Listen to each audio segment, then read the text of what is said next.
Good afternoon, good morning, good evening, depending on where you are in the world. Welcome to our fourth webinar today. I welcome you. I hope you are going to be around and enjoy this as we go on. This is the fourth webinar we're doing. And what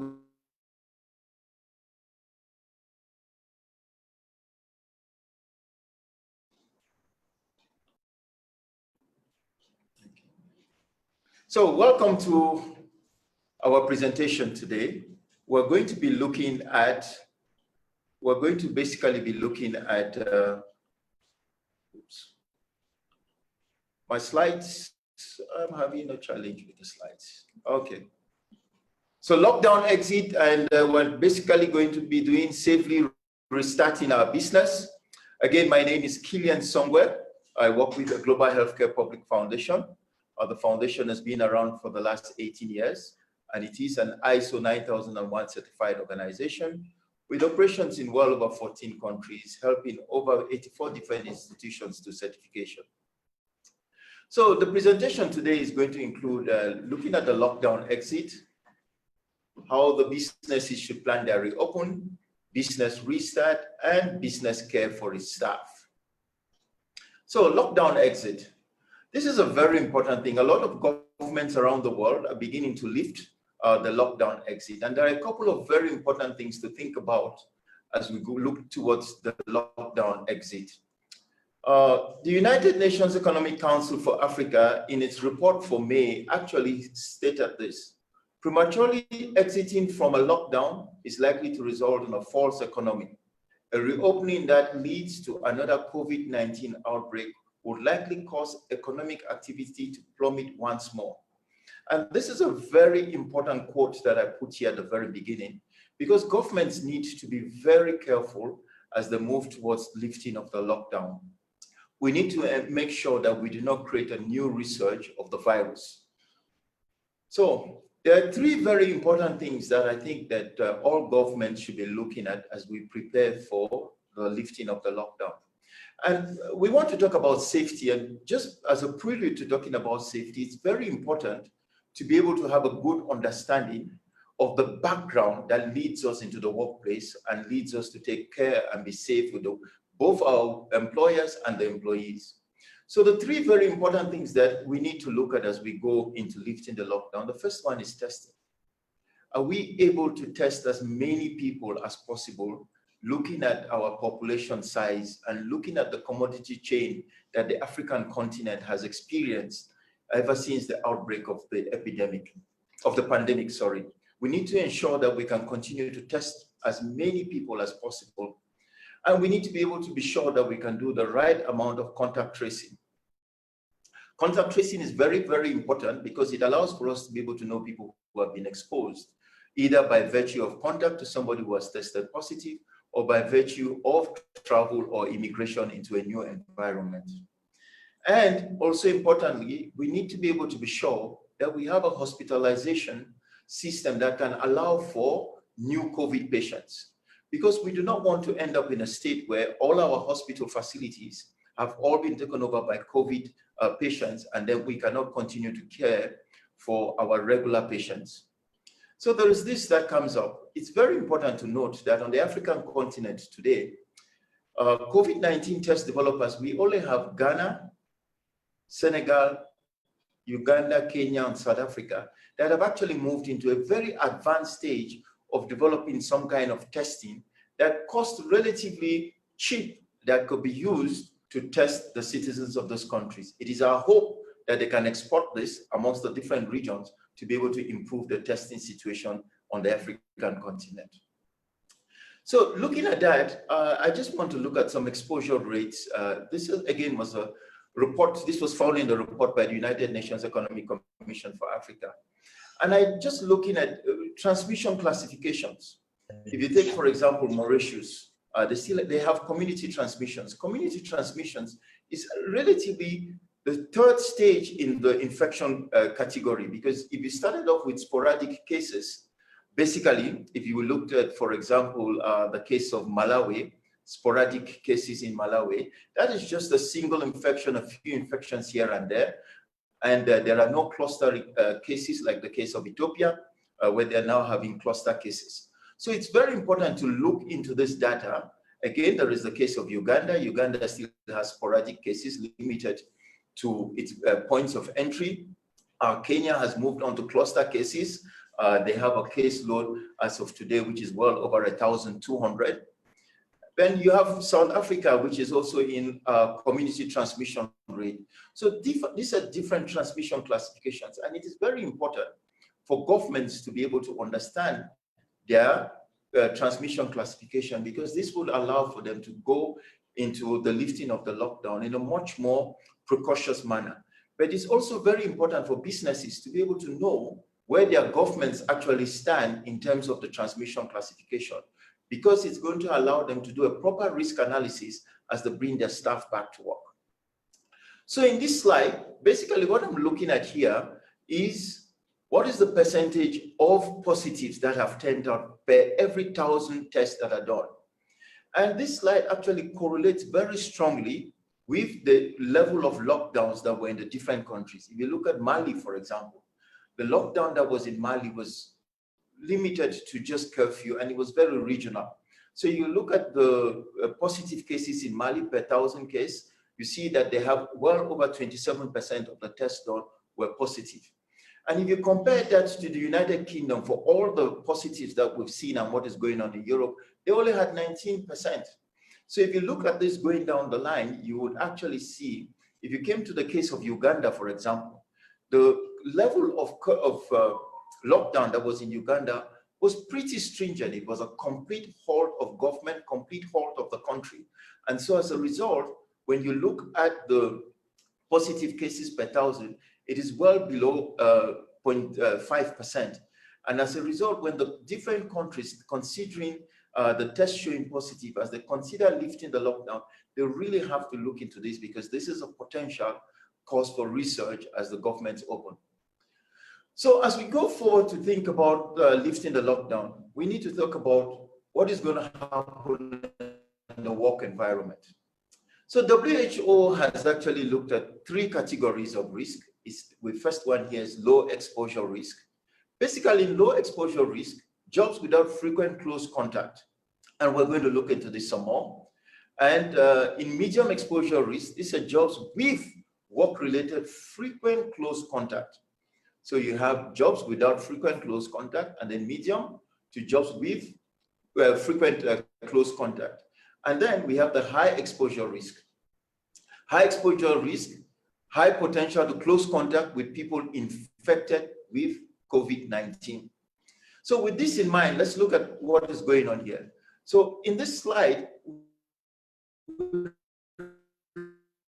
really want to look at different industries to appreciate where you are actually positioned in terms of thinking about restarting your business. So we have here on the y-axis, extent of exposure versus proximity of exposure.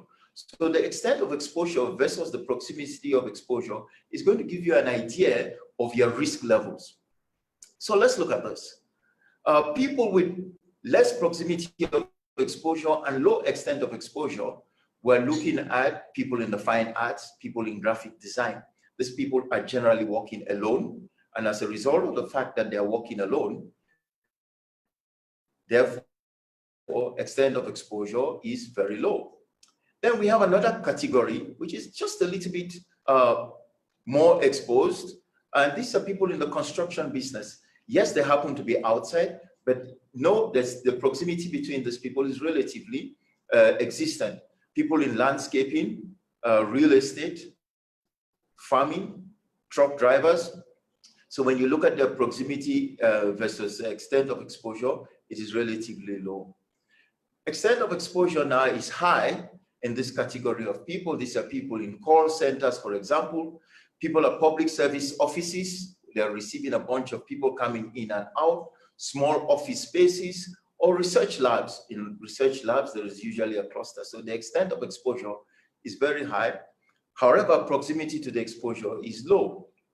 Now, when we look at when proximity to exposure starts getting more versus the extent of exposure, we're looking at people who are working in factories. Proximity of exposure is getting more, it's high. We're looking at people in university settings. University settings usually have a very huge number of students, tens of thousands. We're also looking at warehouses and daycare centers. But again, we have another group of people who proximity of exposure is very, very high. However, extent of exposure is low. And I really want you to remember this because we're going to look into this later on down as we go through this webinar.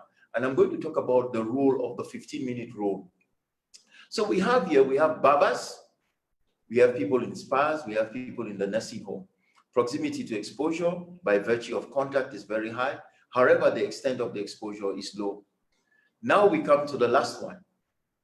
Here, proximity of exposure is more, and extent of exposure is also very high. These are places like airports.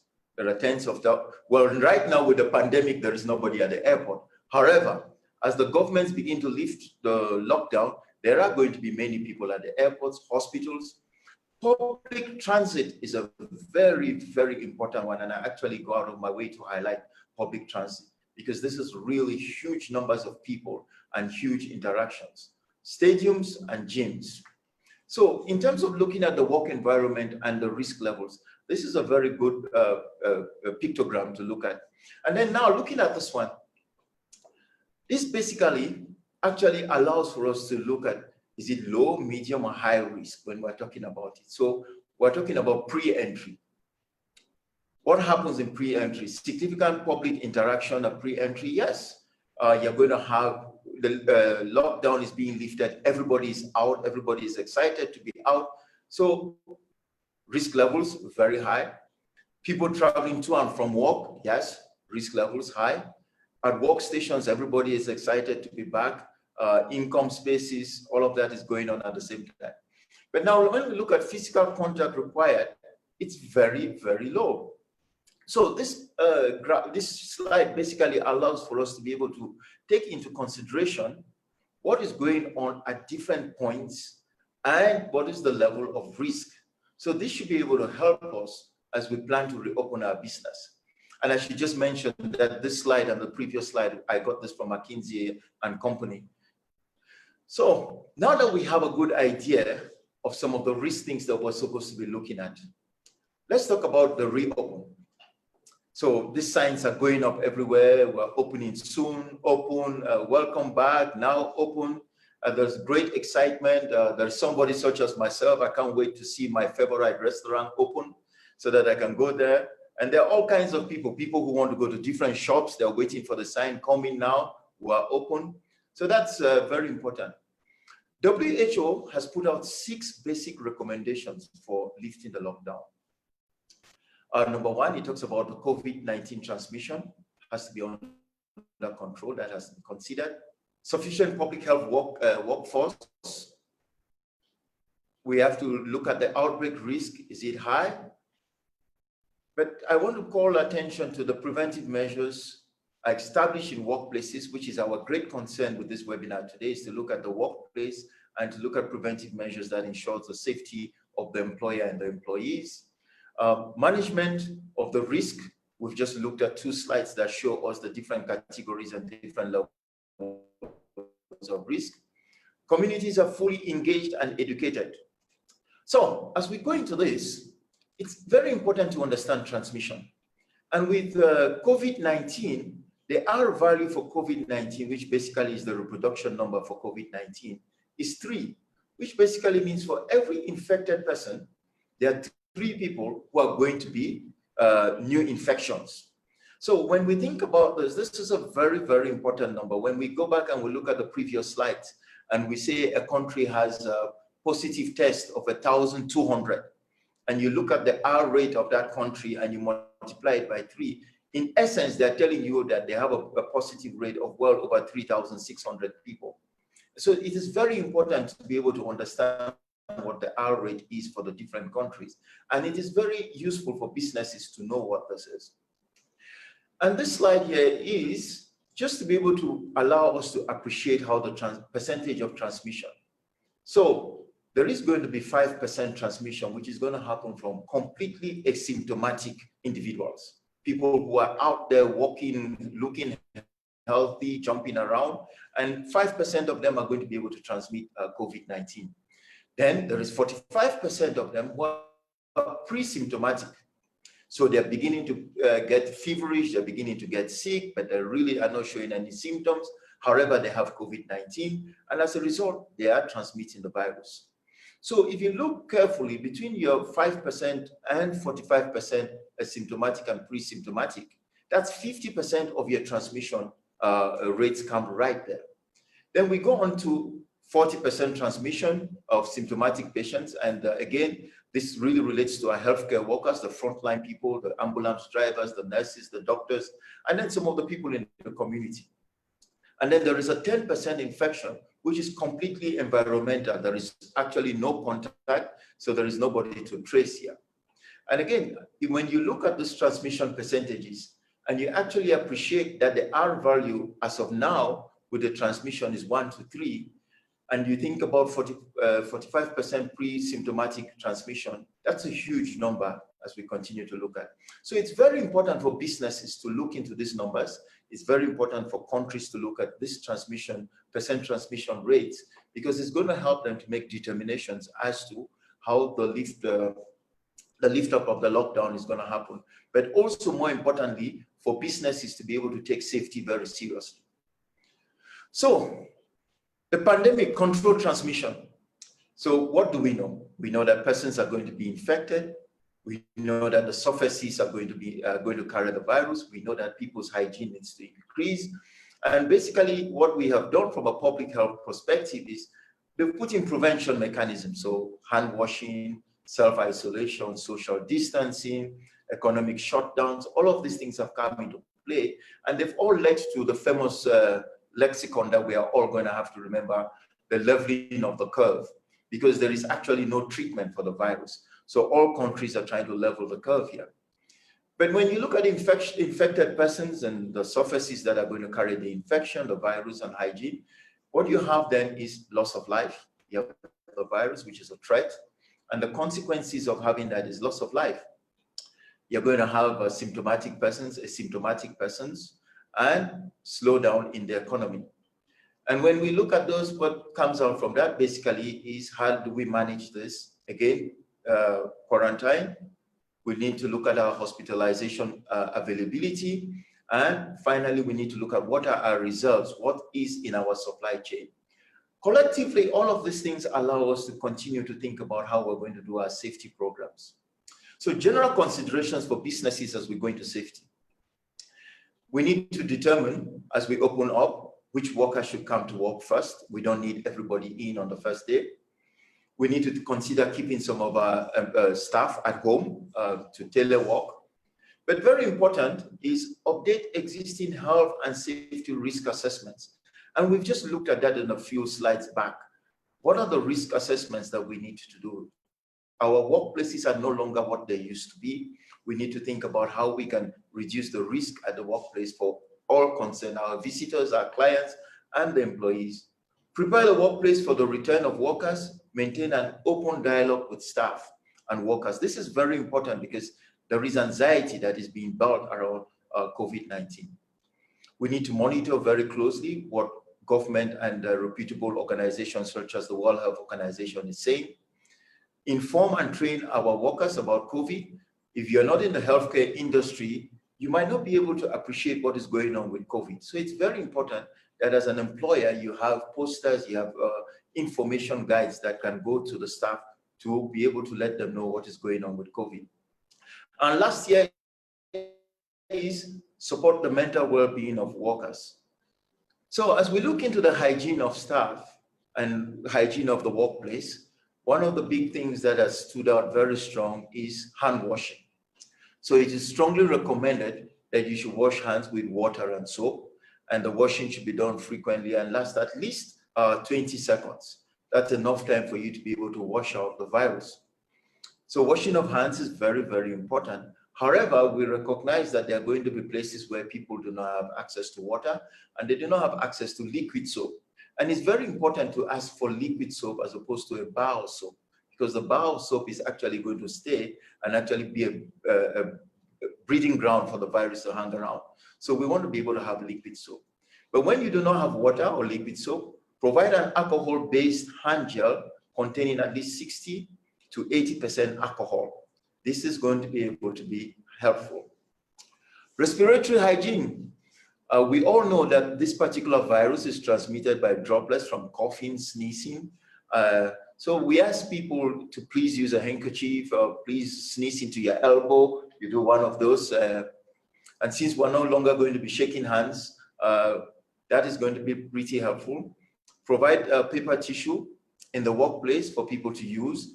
But also when we talk about providing tissue for people to use, we also have to think about the waste bins, because the waste bins suddenly become a virus cesspool. So we need to think about how we're going to disinfect those bins and how we're going to remove them from the workplace. Cleaning in the workplace, the equipment and the facility is very important. So some of the important things we have to look up here is how often is cleaning going to be done. Workstations need to be cleaned, common equipments need to be cleaned, facilities, bathrooms, toilets need to be cleaned. And then we need to establish who is the crew, what crew is going to be doing this, how often are they going to do this, what level of sanitization are they going to have. And it's going to be encouraging to be able to put a display of records so that as staff use these different places and they can see a record that shows that the place was clean in the last 2 hours. It's going to begin to allay some fears. But also there's some really important things that we have done for a long time as part of our tradition. We all want to read the newspapers in the morning. But these newspapers are actually a source of containing the virus. We want to discourage staff from sharing common office supplies like paper punchers, for example. But we also want to reduce high contact areas. Thinking about ventilation, this is with really big office space where you have a common ventilation system. We really need to consider opening up the windows so that we can have more natural air coming through. Ensure regular airing by opening the windows in spite of the fact that you might have mechanical air. Very important. There are lots of people who use small fans because they just want to have the air moving. It's very important that we do not use these fans in the office because all they're going to do is they're just going to blow the virus around. Then protective equipment, personal protective equipment. One of the ones that has been spoken about very much are the masks. So I just want to bring your attention to 3 different masks that exist. There is the non-medical face mask, commonly known as community mask or barrier mask. Basically, it allows you to prevent particles from coming onto your body.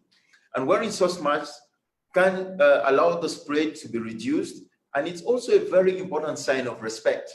It shows that you respect the people around you. Number one, you don't want to be able to transmit the virus to them if you are asymptomatic. Asymptomatic meaning you don't know. And you don't want to be able to pick up the virus from anybody next to you. Then there are the surgical masks, also known as medical masks. These are usually, they would protect the mouth and the nose if they're worn properly from the very immediate environment. And surgical mask is nice to know that these are regulated masks. And last of them is the respirators. And again, we've heard the acronym N95 many times. And this is the 3rd category of a mask, a very classified, regulated and classified mask. So I just put out some pictures here so that we are familiar with what they are. At the top left, these are 2 non-medical masks. And then we're now going to the cloth mask just to be able to allow the first responders and the people in healthcare to be able to have the right mask to use, the surgical mask and respirator mask.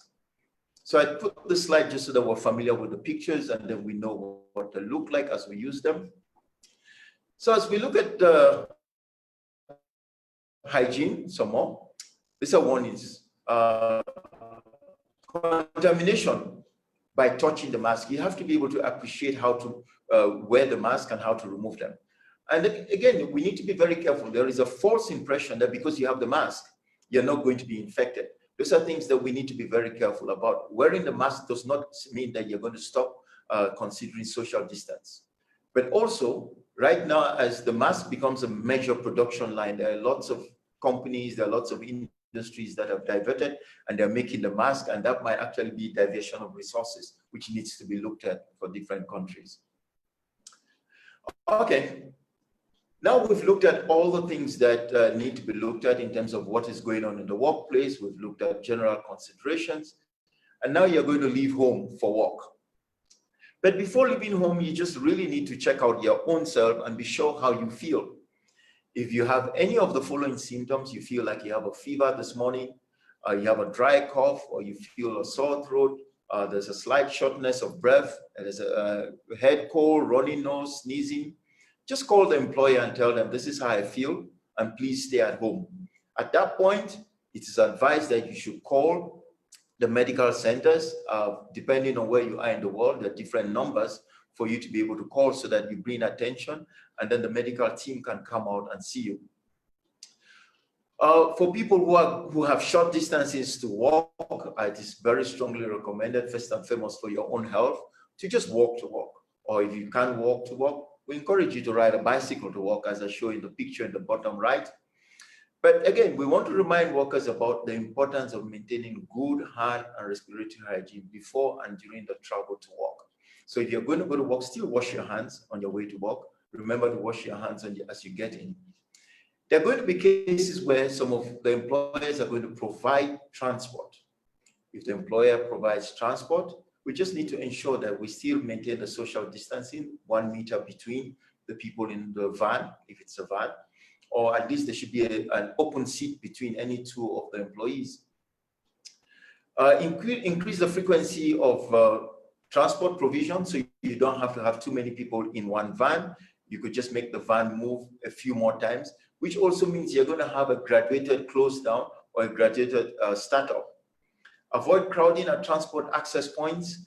Usually, if you have the whole office space closed at the same time and you're going to provide transport to them, what you're going to do is they'll all be standing at the same bus station waiting for this van to come. So if you do a graduated close down, then you can reduce the number of people at the access points. Talking about screening. So the temperature gone has become a very common thing for most places in the work, for most places. But now we need to be able to recognize temperatures above 37 degrees. You should be denied access. You should be turned back. You should go home. So these temperatures are really important, and they should be carried out uniformly so that there is no discrimination in the workplace. Everybody should feel treated equally and feel treated the same. If any screen is performed, communicate clearly to workers that the sole rationale for the screening is to protect them from potential contagions. So this is, I throw this in at the bottom here and I highlight it because we don't want people to think that because their temperature was well below 37 degrees, it means they're well.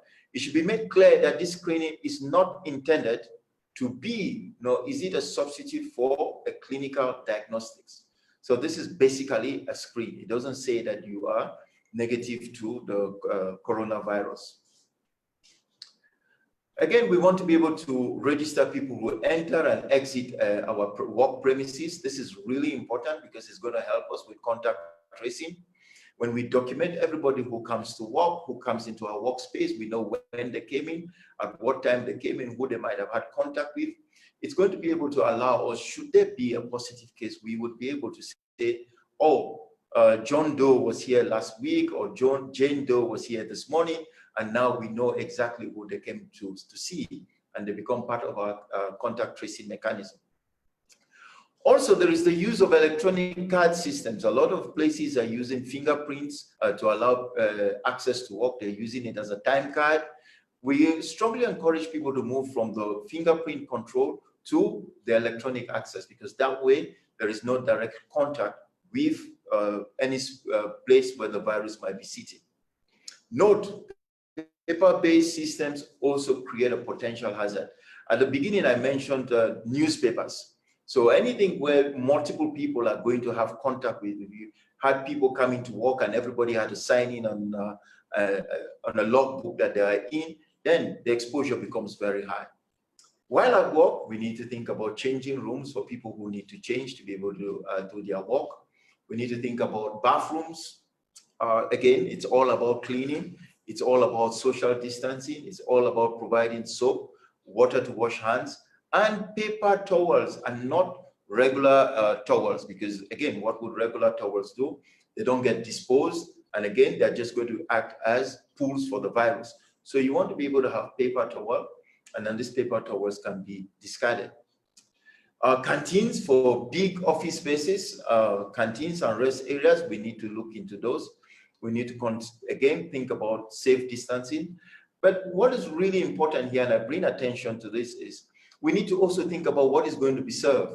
It's going to be a lot easier if we have pre-packed meals so that people don't have time to stand around and talk over it and have discussions about what they're going to have. But if you have pre-packed meals, people just come up, they pick up a pack, they move on, they pay for it, and they get out of the way. Workstations. I spoke earlier on about industry-like areas. There are people in the ICT, information and communication technology. These are people who generally will work in very close space. But we need to think about the workstations. We need to make the workstations a lot wider so that we can observe the social distancing, but also promote people to telework. And then use of big company equipment such as printers or paper punchers. We want to try to the best of our ability in this period to A, clean them as best as we can, but also B, ensure that staff do not reuse or do not share work equipment. And I spoke earlier on about the 15-minute rule, thinking about A, extent of exposure and extent of the period with which you're going to be. If you're going to be in the presence of anybody for more than 15 minutes, you want to be able to ensure that you observe your social distance to the best possible. Once you get up to 15 minutes, you can be sure that if you did not exercise any form of safeguard, whether it was wearing a mask or washing your hands or sneezing into them, persons. And should any of you become sick or infected, at that point you need to be tested and you need to be considered as a trace person for the original person who was deemed to be sick or infected. Internal circulation. A lot of our office spaces are not built with wide stairways. So we need to consider for narrow stairways to have a one-way traffic. So if you're at the bottom of the stairway and there is somebody coming down, just stay at the bottom of the stairway and wait for them to come down. It reduces your contact with them. If you're at the top of the stairway and you see somebody coming up, that's a narrow stairway. Please just stay at the stop and allow for the people to come up. Internal circulation, allow for enough space. Places with a lot of contact, such as doors, if you could possibly leave them open, then you also reduce and you limit the possibilities of infection. In terms of meetings and travel, I guess by now there is nobody who is traveling anywhere, because there is, of course, the lockdown in a lot of short travel. If the meeting is not essential meetings, we want to consider doing them doing some kind of telework around that. Still inside the workplace, we need to look at the bathrooms. Limit number of people who could use the different bathrooms, ensure that they are cleaned as often as possible. Provide liquid soap. I mentioned this earlier on. It is very important that we have liquid soap for people to wash their hands, liquid soap, and running water, paper towels for them to dry their hands as opposed to regular towels or electric dryers. Electric dryers are just they're perfect breathing space for the virus to just hang around. The temperature is just right, and it's going to blow right into your hands. Ensure regular cleaning and disinfection of the bathroom facilities. That should be done. And again, as I said earlier on, it would be nice to keep a nice chart so that as people use the bathrooms or they use the different facilities, they can see that it had just been cleaned a few minutes ago. Leaving the workspace. So you've been at work all day and you've had a great safe day. You've exercised hand washing, you've exercised respiratory hygiene, and you've not been using the same sets of equipment with any of the other staff. It's time to leave and you're going to be in the employer's van. So the employer has to make sure that the van as well is cleaned. It has to be cleaned as many times as people are carried so that the virus does not spread between the employees as they now leave work to go home. Then we have deliveries. We want to be able to limit the number of people who are involved in receiving deliveries because COVID-19 virus can survive for up to 72 hours on plastic and stainless steel. So it's going to be hanging around your workplace if you have that. For less than 4 hours on copper, and for less than 24 hours on cardboard.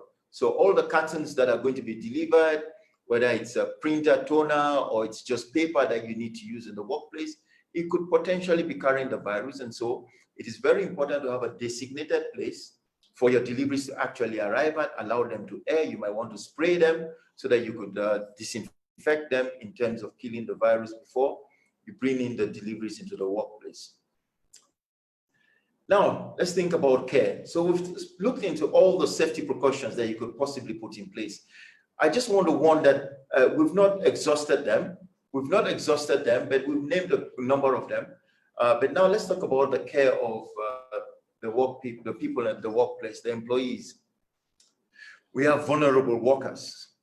These are people who might just be older. They might have some other comorbidities. They might have pulmonary distress.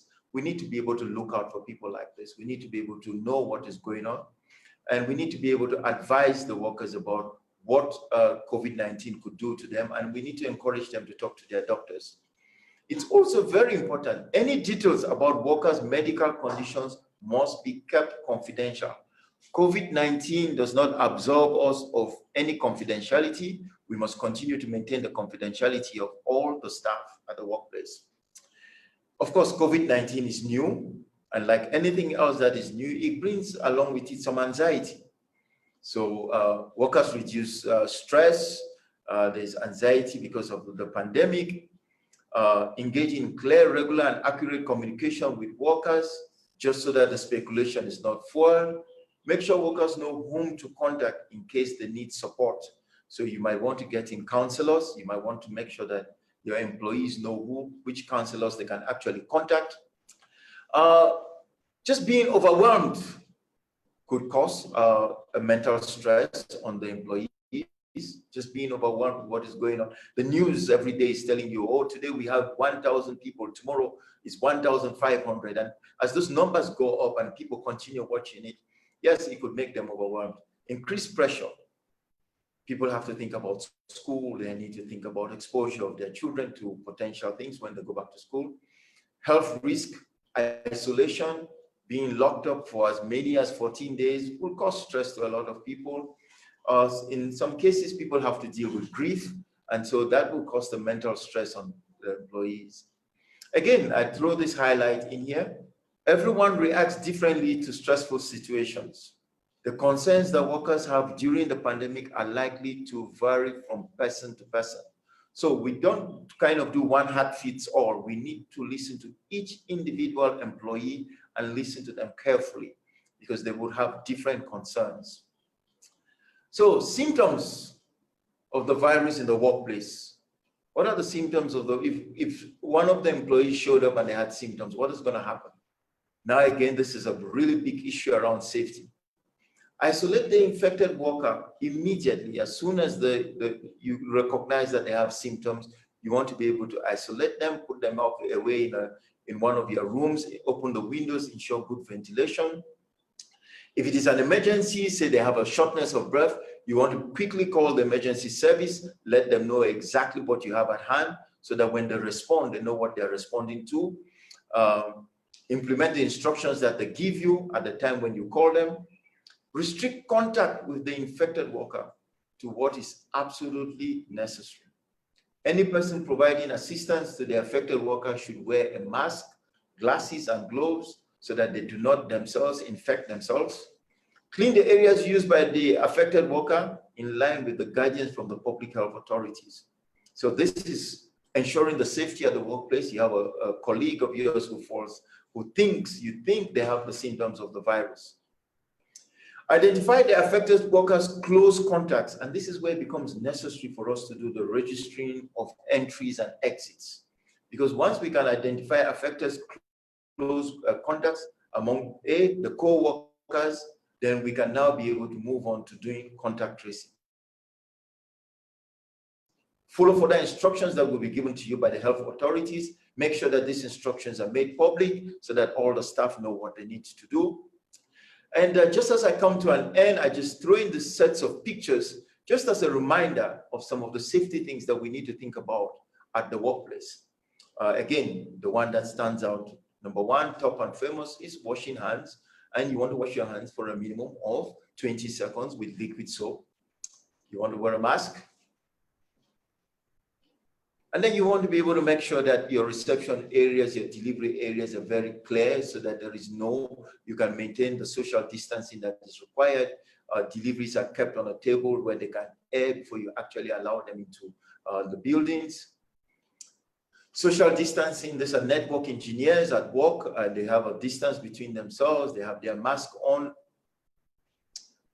Again, social distancing in a boardroom. This happens to be our boardroom. Our boardroom used to sit well over 15 plus people. Now we can only sit 8 people in it. And I think this is one picture that has been seen the world over. This is one picture that has been seen the world over. Again, social distancing, ensuring that we do not infect anybody, wearing our mask and protecting ourselves and showing respect to the rest of the people around us.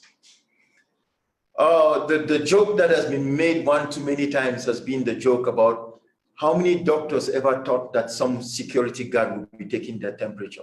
That's the joke that has been made one too many times. But yes, today, security guards, people and military people are now taking temperatures for doctors and healthcare employees as they return to work. Continue to use sanitizers, continue to use sanitizers.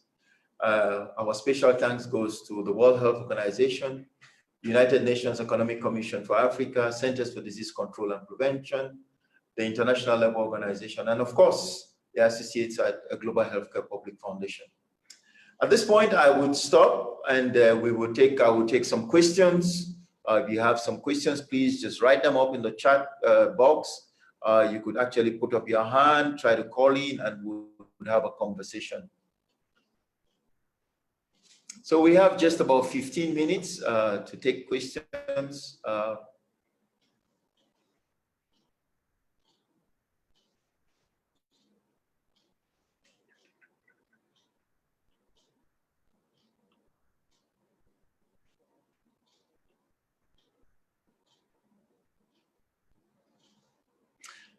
I know there are a number of anxious people out there and they've been wondering whether it's a good idea in the first place for the lifting of the lockdown to actually happen. But it's a difficult question for a lot of governments. It's a very difficult question for businesses. As I said earlier on, if you think about it from an economic point, it is said that $65 billion is lost on the African continent every month because of the lockdown. So that's a huge decision that governments have to make. But again, at the same time, we need to be able to weigh that against our ability to be able to test. Because in spite of the fact that these billions are being lost, if testing is not able to meet with the amount of people that are going to be out in the roads, in the streets, when the lockdown is lifted, then we might just be gearing for a new resurge. And that could potentially be a very big problem. And that's a problem that will cause a big challenge to the same economies that we're trying to build. I see a comment here. Thanks, Kilian. I have to drop as we have a conflict. Thank you for listening. Hopefully you can still catch us on YouTube if there's something you want to follow up on. Any questions, comments? Anybody who has a comment or suggestions, something we might have left out you think is a good point for us to share with the rest of the business community as they restart their business? This is the time to come on. Hi, Kilian. Yes, I hear somebody is trying to speak. Kilian, this is Nelson. Can you hear me? Yes, I can hear you. Great stuff. Thank you very much for this. And a comment that I have is great stuff from, a health perspective. What we can do as organizations internally from a health perspective. And I'm just wondering what we or anybody else can do, for instance, for business entities, SMEs in the country. From a business strategy point of view, I'm looking at the challenges that a business faces now moving post-COVID. From a business strategy point of view, I'm looking at stuff like as a company, what is my risk profile? Risk in terms of lives of workers and family members, risk to business processes, to profits, and what is my risk profile as a business, and how does that affect, you know, my business strategy? How do I establish a business continuity plan?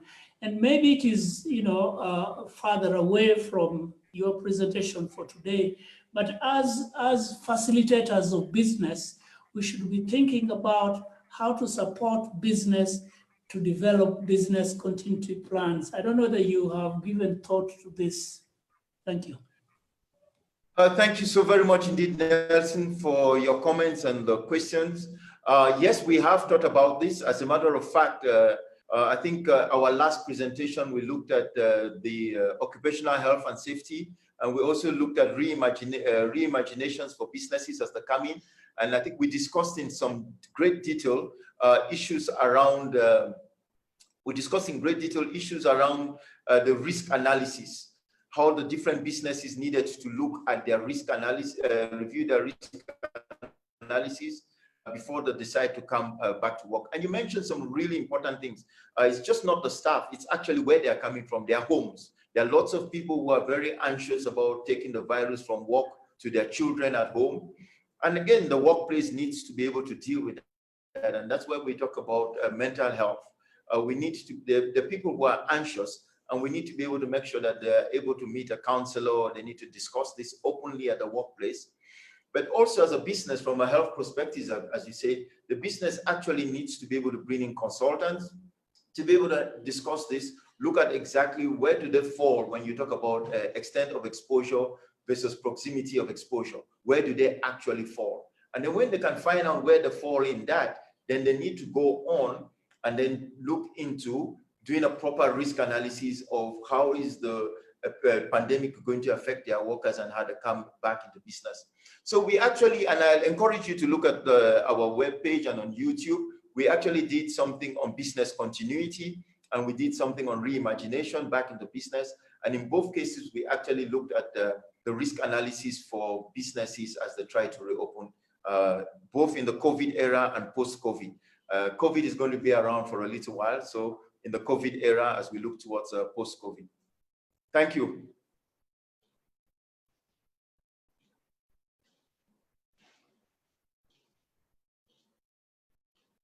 Okay.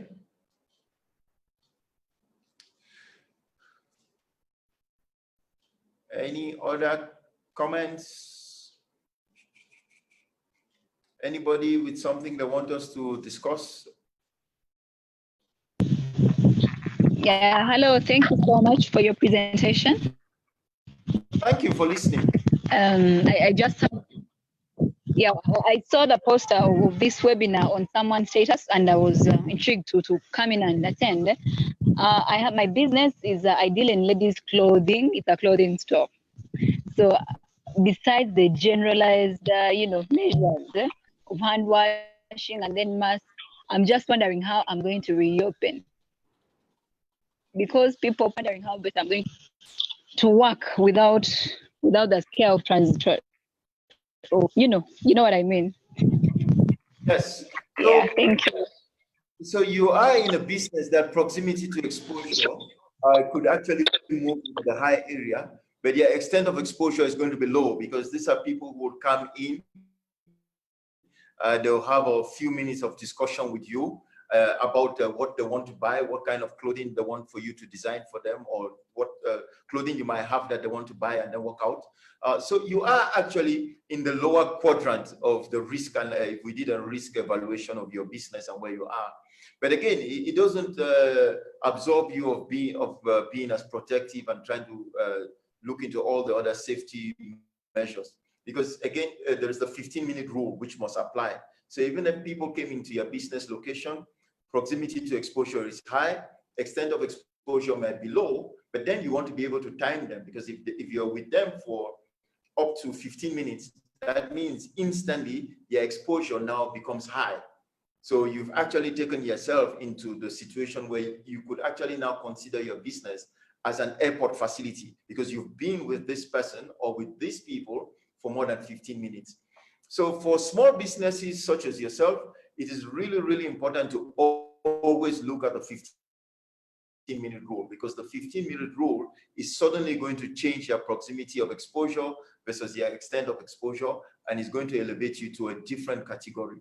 However, if you're a business where people could pass by, look at the window, do their window shopping, come in and pick up precisely what they want and go on, then yes, proximity to exposure might still be high or low. But again, the extent of exposure will be limited. And if you just had a regular face mask, that would do you a lot of good. However, if you provided a sanitizer for your visitors as they enter, that would actually increase your prevention from being exposed to the virus. But you have to be able to treat this on a case-by-case basis, on a day-by-day basis, because one day you might have one client, and another day you might have 10 clients in a small space. So if you have a small space and all of a sudden you have 10 clients, instantly proximity to exposure is high, extent of exposure is high, you could consider yourself as an airport facility, and then you would have to control them. And social distances, you might have to ask some people to wait outside, and then you will invite them in as the people who are inside go out.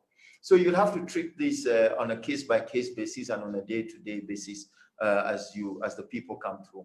I hope that is helpful. Yes, we have one question coming in here. What are your thoughts about Tanzania?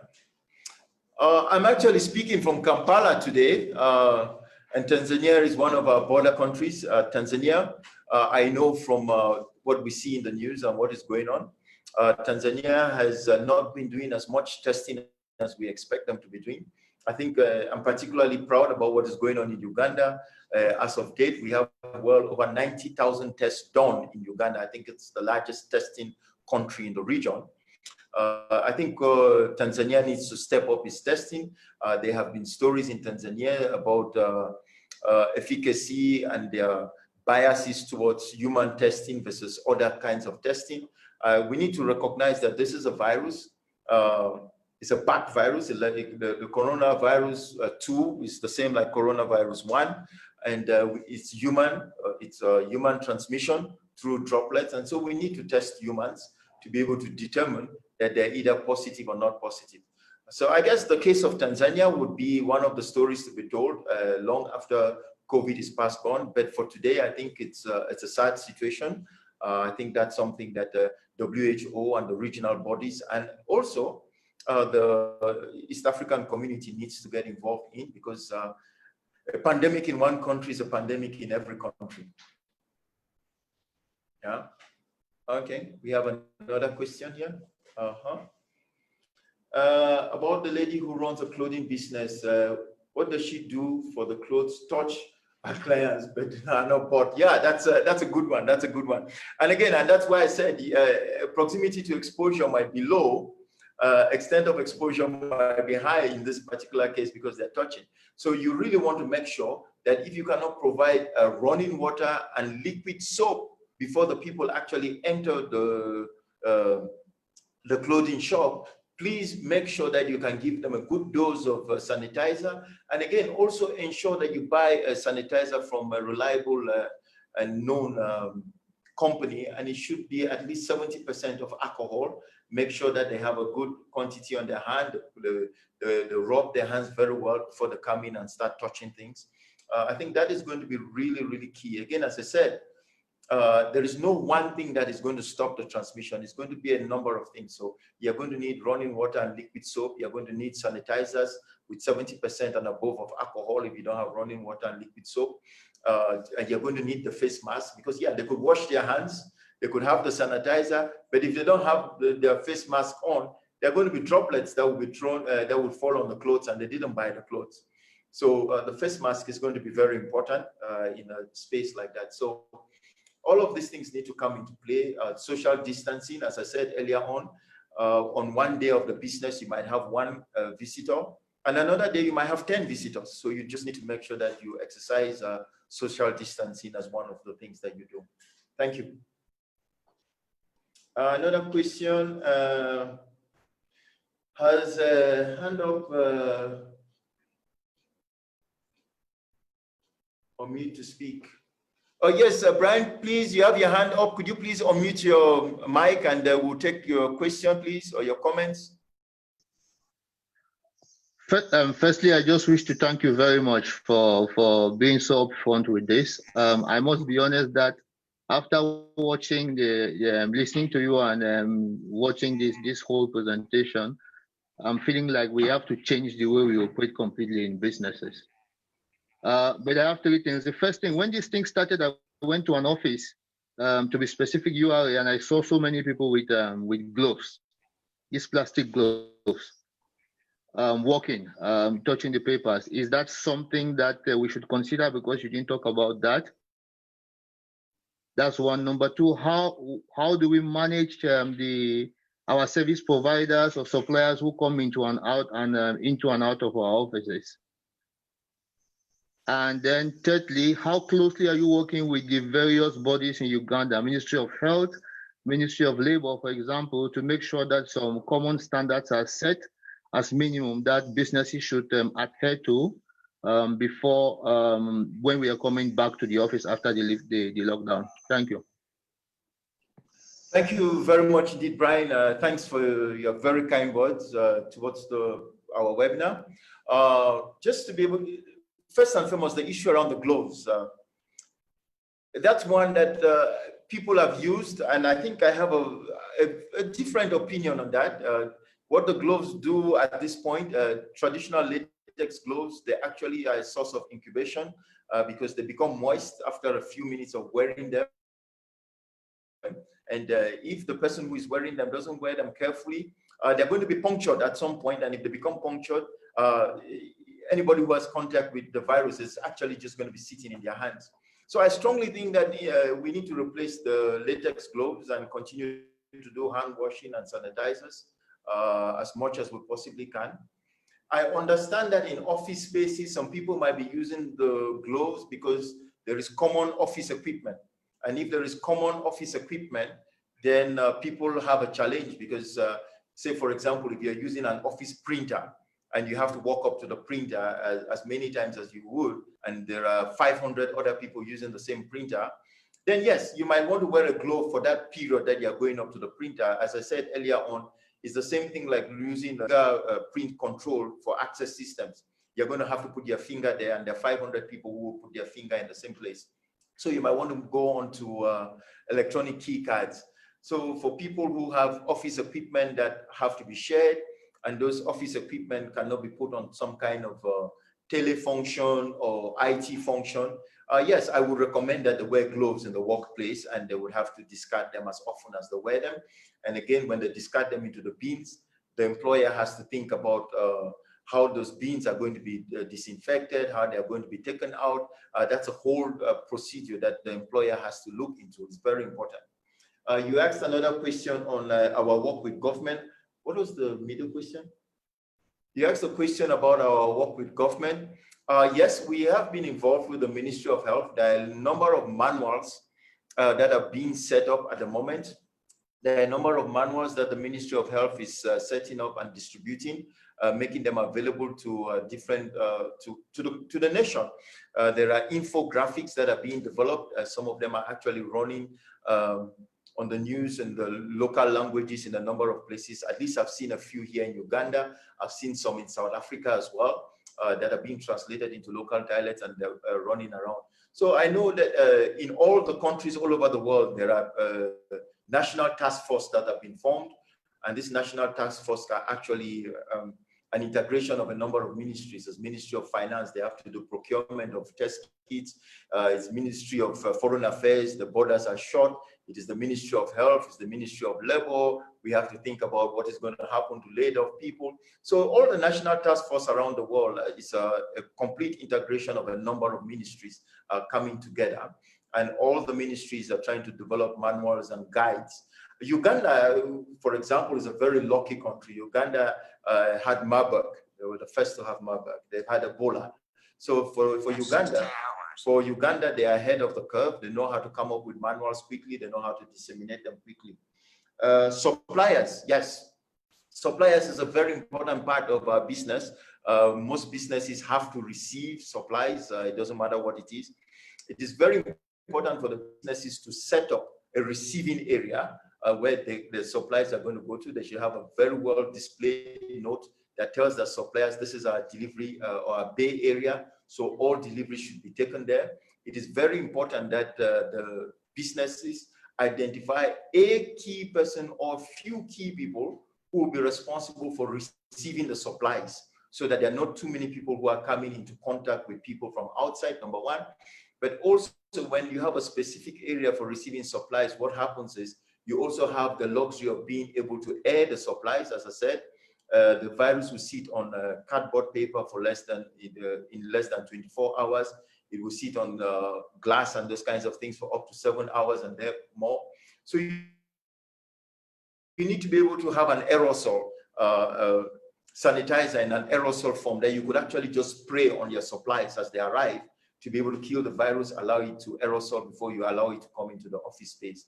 So supplies is going to be a very big thing, and it is something that all businesses have to look into. They have to be very, very careful about what is going on, because they don't know what is happening with their businesses. Thank you so very much for joining. We're going to take the very last one for today. We're just about the hour. Which is fastest, hand sanitizers or hand washing? I don't know which one is fastest. I think which one is, which is safest, which is safest. The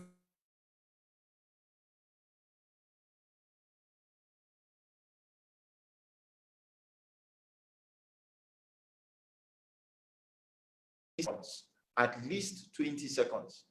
And you wash the hands thoroughly, and you allow the water to run through your hands. When you finish, you take the water with your clean hands and you pour it on the knob of the tap, so that you ensure the fact that when you reach out to close the tap is now clean. Because when you open the tap to start washing your hands, you have a hand that might have been infected and you left the virus on the knobs. So when you finish washing your hands for 20 seconds, it is advisable to please carry some water, throw it on the knobs of the tap before you reach out to close it. That way, the potential of any virus that might have been sitting there and had the potential to sit there for a while would now be washed away because of the soap and the water that is coming down on it. Then you can safely close the tap.